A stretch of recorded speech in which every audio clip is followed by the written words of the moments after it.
8:03 on the East Coast. And we'll bring in Jesse Waters, who is with us. Good to see you, Jesse. Good evening. What do you make of what you've seen so far? Well, Britt Hume gave me some advice. He said, Jesse, don't make any more predictions. So I won't be making any more predictions ever. And with Dana's permission, I'd like to make an analogy. Donald Trump is like political helium. He keeps rising and rising and rising. But he's also combustible. And everyone's worried about when's he going to pop? Is it going to be sabotage, prosecutors, his big mouth? But so far, he's risen above DeSantis, Haley, and he's been beating the pants off of Biden in the polls since Halloween. And there's a few reasons. One is because American people don't like dirty cops. And Joe Biden's gang of lawyers jumped Donald Trump. It was 6-on-1. They're kicking him, hitting him with raids, with fines, with mug shots. And Americans don't like that. They want to see a fair fight. We can sense that kind of injustice. And the American people have been impressed with how Donald Trump's not only held his own, but has given it right back to him. So his strength has been impressive. Number two, Donald Trump is running against Joe Biden, the oldest, probably the most unpopular president that we've ever seen. And he needs to get it together. And that's not a book plug, although you can pre-order it on Amazon if you wish. But he's now experiencing the worst stretch of his presidency since Afghanistan. You've had his own Justice Department say he's too senile to stand trial. Immigration's been dominant. You have Biden migrants now murdering American women. The stench of his son is wafting into the West Wing. And he can't get one ally to fight harder, the other ally to stop fighting. And it's just too expensive. And it's too dangerous in this country. And now Donald Trump is harvesting voters from Joe Biden's orchards. He's plucking out blacks, Hispanics, women, young people, putting it in the basket of deplorables and going along his way. And these people are coming willingly.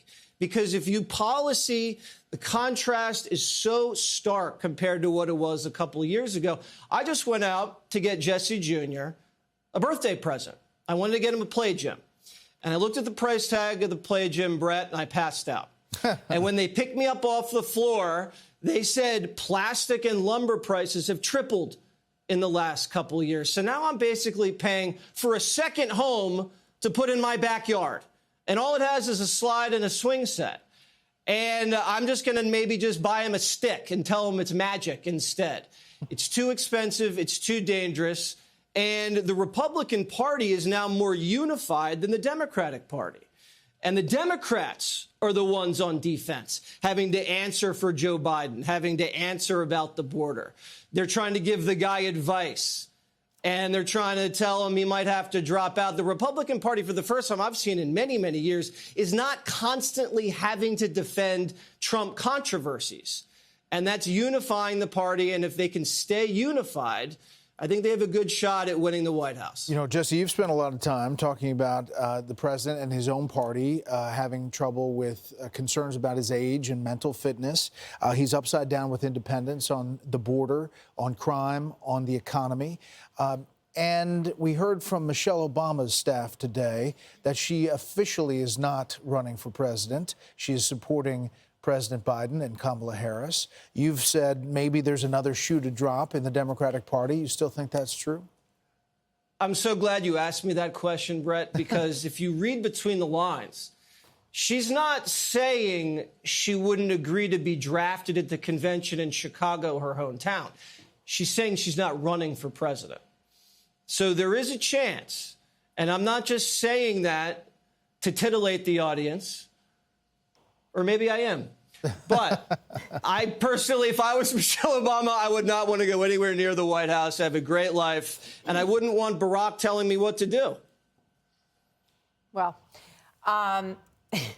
you know, I think that... Wow is right, Martha. Wow is right. Wow. That's all I can say, Jesse. Just, you know, wisdom oozing out. So tell me something. You know, what do you think the plan would be, right? So when you look at these numbers that are extraordinary, as that Brett just pointed out, Biden is down 31 points, 47 points, 25 points. These are with independents, down 43 points in unifying the country.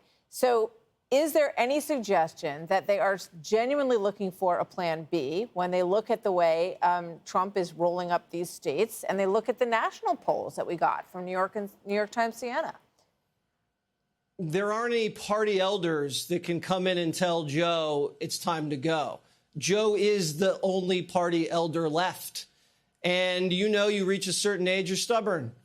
You're not going to just do what someone tells you to do. His wife's in it to win it. His son's in it to win it. And he feels like he's been able to beat Donald Trump before, and he'll do it again.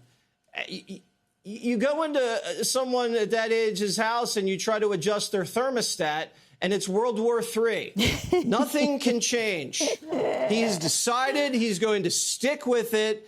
And if he loses, it's probably better for the Democratic Party to lose with Joe Biden than to switch things out in a chaotic convention, leapfrog Kamala Harris, first black female vice president, and install a straight white male, Gavin Newsom, that could get licked by Trump himself when he could just keep his powder dry for 4 years and run in an open primary. Well, Jesse, we appreciate the commentary and the use of the 8 o'clock hour.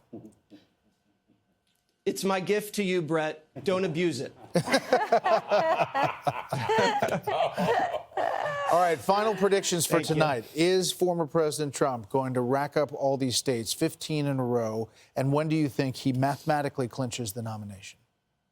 Well, that would go against the Brit Hume advice, so I'm just going to zip my mouth and say good luck.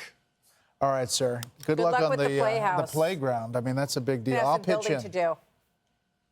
Thank you very Jesse. much. We need all the help we can get. Thank you, guys. Click here to subscribe to the Fox News YouTube page to catch our hottest interviews and most compelling analysis. You won't get it anywhere else.